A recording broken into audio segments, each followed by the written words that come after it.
Welcome back sa channel mga boss. Unang-una, masalamat tayo sa Panginoon mga boss na binigyan tayo ng pamalakas ng mga katawan mga boss.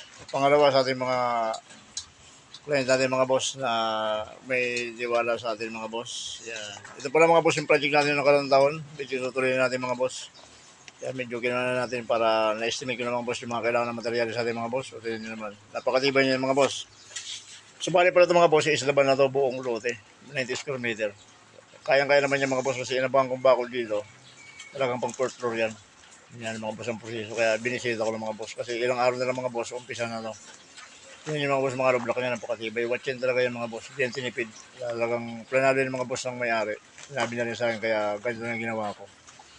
Kaya siguran ko yung mga boss talaga ng materialis matibay. Kaya yan sila yung mga boss yun naman. Kaya maraming salamat sa Diyos talaga na kahit paano. At sa mga client na nagkikiwala sa atin. Hayaan nyo na hindi ko nasayangan yung mga pagkakataon na binibigyan niyo sa akin mga boss. Maraming salamat talaga sa inyo. Kaya nga dito ng appeal natin mga boss. Bye.